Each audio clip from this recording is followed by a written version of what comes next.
पर जहां के इब्राहिमपुर में एक केमिकल फैक्ट्री में भीषण अग्निकांड हो गया। फैक्ट्री में शाम 7 बजे अचानक आग लग गई। आग लगने के दौरान फैक्ट्री में कुछ कर्मचारी भी मौजूद थे। अभी लापता बताए जा रहे हैं कर्मचारी। आग की सूचना पर फायर ब्रिगेड और पुलिस मौके पर पहुंची और कई घंटों की मशक्कत के बाद आग बुझाने में कामयाब रही। शाम के वक्त एक ट्रैक्टर केमिकल लेकर गोदाम में पहुंचा था। इस बीच टैंकर में आग लग जाने से पूरे गोदाम में यह आग फैल गई। स्थानीय लोगों का कहना है कि पथरी थाना क्षेत्र इब्राहिमपुर में अवैध रूप से ये केमिकल गोदाम चलाया जा रहा है। आग और फंसे हुए लोगों के बारे में पुलिस के अधिकारी ज्यादा कुछ नहीं बोल पा रहे हैं। देर रात तक फायर ब्रिगेड की टीम आग बुझाने की कोशिश में जुटी रही। आप देख सकते हैं किस तरह से कितनी भयंकर आग है।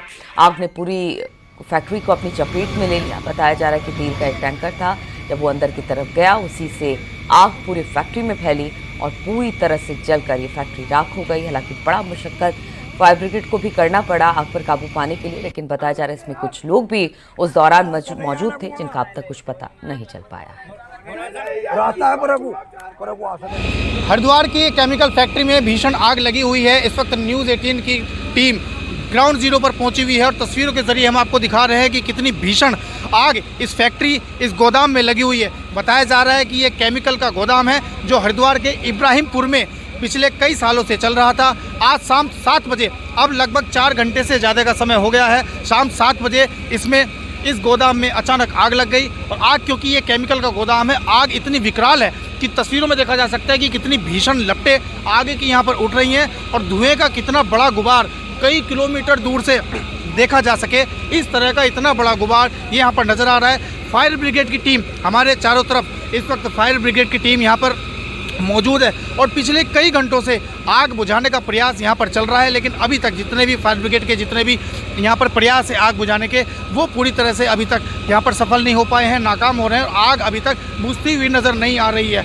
ये जो फैक्ट्री थी, बताया जा रहा है आग लगने का जो कारण है वो एक जो केमिकल का एक टैंकर यहाँ पर आया था, उस टैंकर में यहाँ पर आग लगी और उसके बाद पूरे गोदाम जलकर यहाँ पर राख होता हुआ नज़र आ रहा है। सबसे बड़ी बात यह है कि कुछ फैक्ट्री के जो इस गोदाम के जो संचालक हैं और उनके साथ कुछ कर्मचारी, 3 से 4 लोग जो है बताया जा रहा है कि वो अंदर फंसे हुए हो सकते हैं। हालांकि अधिकारी इसकी बिल्कुल भी पुष्टि नहीं कर रहे हैं। इसके अलावा 1 से 2 लोग भी यहाँ पर आग के से झुलसे हैं जिनको अस्पताल में भर्ती करा दिया गया है। तो कितनी ये भीषण आग है, कब तक ये आग, इस आग पर काबू पाया जाएगा उसका अभी तक कुछ भी पता नहीं चल पा रहा है। लेकिन प्रशासन, पुलिस और फायर ब्रिगेड की टीमें यहाँ पर लगातार घंटों से पसीने बहा रही हैं और यहाँ पर आग बुझाने के प्रयास में जुटी हुई है। न्यूज़ 18 पुलकित शुक्ला, हरिद्वार।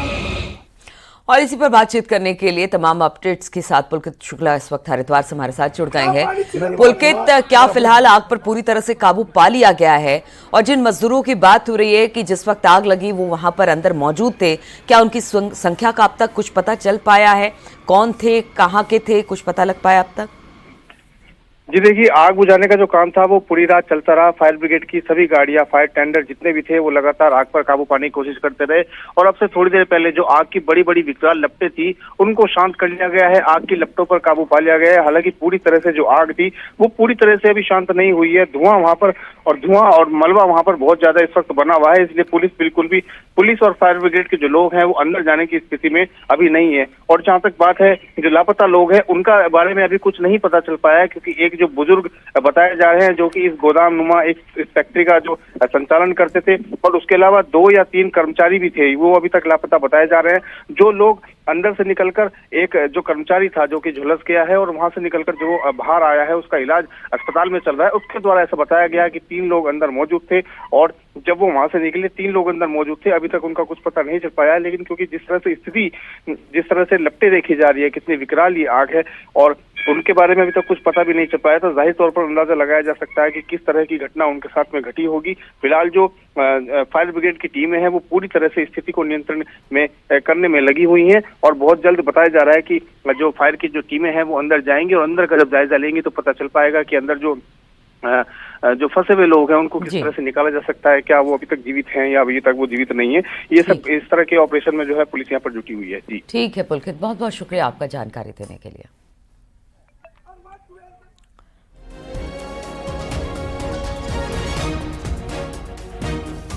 और बुलंदशहर में आयोजित कार्यक्रम के दौरान उस वक्त अफरा तफरी मच गई जब मशहूर हरियाणवी सिंगर रेणुका पवार की परफॉर्मेंस देखने हजारों की तादाद में लोग नुमाइश मैदान पहुंचे। रेणुका पवार की झलक पाने को बेताब दर्शक का सैलाब ऐसा उमड़ा कि पूरा मैदान खचाखच भर गया। जैसे ही रेणुका ने अपने हिट गाने पर परफॉर्म करना शुरू किया, भीड़ बेकाबू हो गई। दर्शकों ने जमकर ठुमके लगाए और झूमते हुए कुर्सियों पर चढ़कर नाचने लगे। स्थिति इतनी बिगड़ गई कि हजारों कुर्सियां टूट गई और अव्यवस्था फैल गई। कार्यक्रम में भीड़ को नियंत्रित करने के लिए मौके पर मौजूद पुलिस बल को लाठियां तक चलानी पड़ी। ये देखिए तस्वीरें किस तरह से आप देख सकते हैं कि किस तरह से वहां पर स्थिति बिगड़ी। रेणुका पवार का कार्यक्रम था, इसी दौरान वहां पर पुलिस को लाठीचार्ज करना पड़ा। प्रशांत कुमार हमारे साथ, हमारे संवाददाता फोन लाइन पर जुड़ गए हैं। प्रशांत, इतनी ज्यादा भीड़ हो गई कि वहां पर पुलिस को नियंत्रण करना मुश्किल हो गया। किस तरह से हालात पर काबू पाया गया, क्या थी वहां पर उस समय की स्थिति? बिल्कुल, देखिए ये मशहूर सिंगर हरियाणवी रेणुका पवार वहाँ मौके पर पहुंची थी और इनकी परफॉर्मेंस चल रही थी। उसी दौरान भीड़ बेकाबू हो गई इनको सुनने के लिए और कुर्सियों पर चढ़कर डांस करने लगी, और जिसके बाद हजारों कुर्सियां टूट गई। पूरा अफरा तफरी का माहौल हो गया। साथ ही बामुश्किल प्रशासन ने इसे कंट्रोल किया, जबकि पुलिस ने हल्का बल प्रयोग भी किया, जैसे कुछ लोगों के हाथ पैरों में चोट भी आई थी। फिलहाल वह तमाम नुकसान प्रशासन का भी हुआ है और ये नुमाइश मैदान में ये कार्यक्रम आयोजित किया जा रहा है और बुलंदशहर महोत्सव ये यहाँ चल रहा है फिलहाल। तो जिस दौरान इतनी ज्यादा भीड़ हो गई, क्या कुछ देर के लिए परफॉर्मेंस रोका गया या फिर बदस्तूर ये चलता रहा? पुलिस ने कंट्रोल कर लिया समय रहते? बिल्कुल, देखिए पुलिस ने अपनी सूझबूझ से ये मौके पर ही कंट्रोल कर लिया था। परफॉर्मेंस लगातार चलता रहा और रेणुका पवार भी खुद स्टेज से अपना अपील करती रही थी। चलिए ठीक है, बहुत बहुत शुक्रिया आपका प्रशांत जानकारी देने के लिए।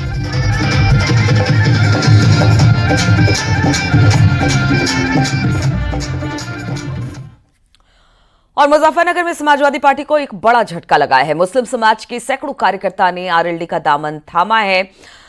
वक्फ बोर्ड संशोधन बिल पास होने के बाद उन्होंने कदम उठाया और इन लोगों का मानना है कि जयंत चौधरी उनके हक की आवाज पार्लियामेंट में बखूबी उठा रहे हैं और जयंत चौधरी के फैसले से ये लोग सहमत हैं।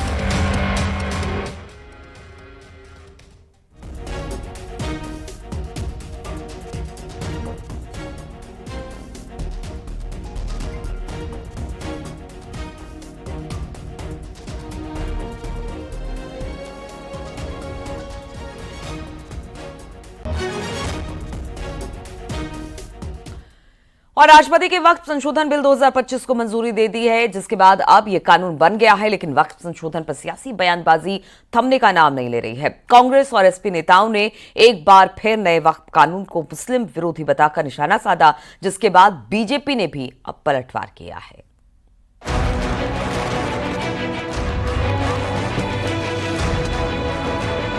वक्फ संशोधन विधेयक 2025 को राष्ट्रपति द्रौपदी मुर्मू ने मंजूरी दे दी है, जिसके बाद ये अब कानून बन गया है।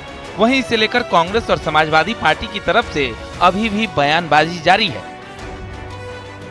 24 सांसद मुसलमान पार्लियामेंट में हैं, सिर्फ 24, और 232 ने विरोध में वोट किया है। 232 ने विरोध में वोट डाला है, सिर्फ 24 सांसद हैं। तो देश का मूड क्या है और देश का मिजाज क्या है, ये जानने के लिए राहुल जी का भी भाषण देख लीजिए। ये बहुत ही जन विरोधी है। ये लोग अभी सोचते हैं कि बहुत अच्छा है, अच्छा नहीं। ये सब पे लागू हो।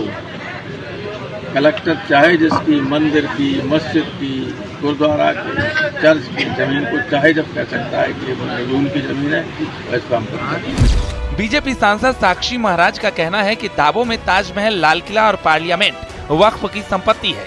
यही तो पता लगाने के लिए वक्फ संशोधन बिल लाया गया है।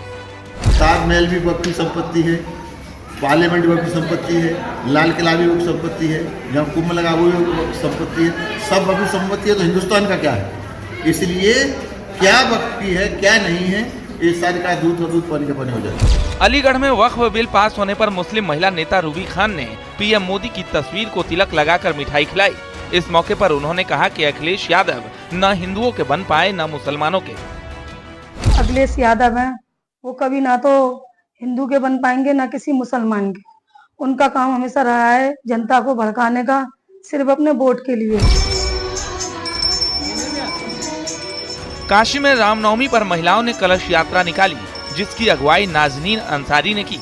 वक्फ बोर्ड संशोधन बिल का समर्थन कर मुस्लिम महिलाओं ने भगवान राम की आरती उतारी। Bureau report, news 18।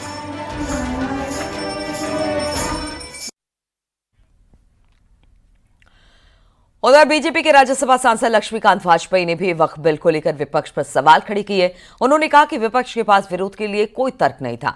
Akhilesh Yadav वक्फ पर बोलने के लिए खड़े हुए थे, लेकिन बात को घुमाकर बीजेपी के अध्यक्ष पर ही लेकर पहुंच गए।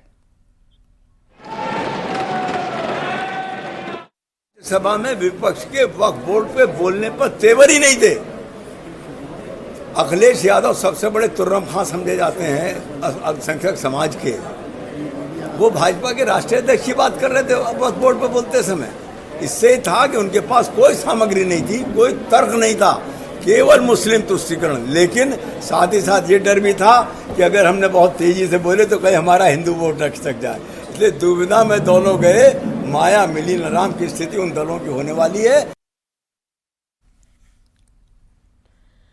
प्रयागराज में हिंदू संगठन के कार्यकर्ता भगवा झंडे लेकर सैयद सलार गाजी के दरगाह की बिल्डिंग पर चढ़ गए और आपत्तिजनक नारे लगाए। लोगों को मजार हटाकर मंदिर बनाने की मांग की। ये लोग महाराजा सुहेलदेव सम्मान सुरक्षा मंच से जुड़े बताए जा रहे थे। बाइक सवारों ने दरगाह पर पहुंचकर नारेबाजी की, जिससे कुछ समय के लिए अफरा तफरी का माहौल बन गया। लोगों ने भगवा झंडा लहराते हुए वीडियो भी बनाया, जो अब सोशल मीडिया पर वायरल हो रहा है। युवकों के हंगामे की सूचना पर पुलिस तत्काल मौके पर पहुंची, लेकिन तब तक लोग वहां से जा चुके थे। पुलिस का दावा है कि इलाके में शांति व्यवस्था कायम है और हालात पूरी तरह से काबू में है। कुछ युवकों द्वारा धार्मिक झंडा लहराकर नारेबाजी की, जिसको तत्काल मौके पर तैनात पुलिस द्वारा रोका गया तथा हटाया गया। उक्त संबंध में प्रकरण की जांच कर विधिक कार्रवाई सुनिश्चित की जा रही है। मौके पर शांति व्यवस्था कायम है। प्रकरण में लापरवाही बरतने वाले संबंधित पुलिस कर्मियों पर विभागीय कार्रवाई की जा रही है। यह पुनः स्पष्ट किया जाता है कि कहीं भी शांति व्यवस्था में विघ्न डालने वाले अराजक तत्वों पर कठोर कार्रवाई सुनिश्चित की जाएगी। सीएम योगी आज गोरखपुर में 78 करोड़ की विकास योजनाओं का लोकार्पण और शिलान्यास करने वाले। सीएम योगी यहां पर 76 लोगों को नियुक्ति पत्र भी देंगे। सुबह 10 बजे मदन मोहन मालवीय टेक्निकल यूनिवर्सिटी में यह कार्यक्रम रखा गया है।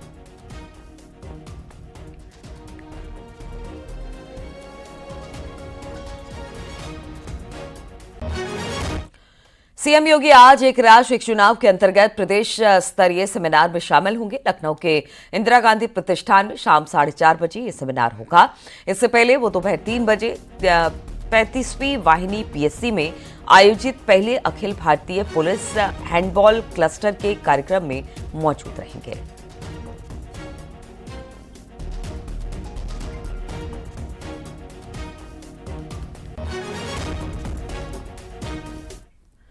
और संभल के शाही जामा मस्जिद के ठीक सामने बन रही सत्यव्रत पुलिस चौकी का उद्घाटन हो गया। चौकी के प्रवेश द्वार पर महाभारत की आकृति उकेरी गई, जिसमें भगवान श्री कृष्ण अर्जुन को गीता का उपदेश देते हैं दिखाई दे रहे हैं। पिछले कुछ दिनों से पुलिस चौकी राजनीति और विवादों का केंद्र है। दरअसल ये चौकी ठीक जामा मस्जिद के सामने है और ये उसी इलाके में बन रही है जहां पर पिछले दिनों भारी हिंसा हुई थी।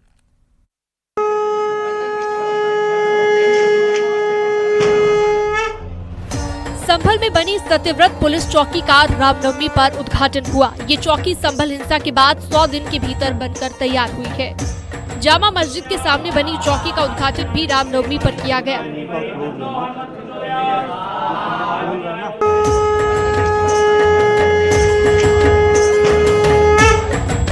सत्यव्रत पुलिस चौकी के शुभारंभ रामनवमी के पावन पर्व अभिजीत मुहूर्त में, ऐसा मानिए रामनवमी का पावन पर्व पुष्य नक्षत्र अभिजीत मुहूर्त, जैसा भगवान राम के जन्म का समय रहा हो, ऐसा ही कुछ पावन मुहूर्त में भगवान श्री गौरी गणेश का पूजन, वास्तुमंडल के पूजन के साथ इस चौकी का शुभारंभ हुआ और यज्ञ पूजन के साथ इसका संपन्न हुआ।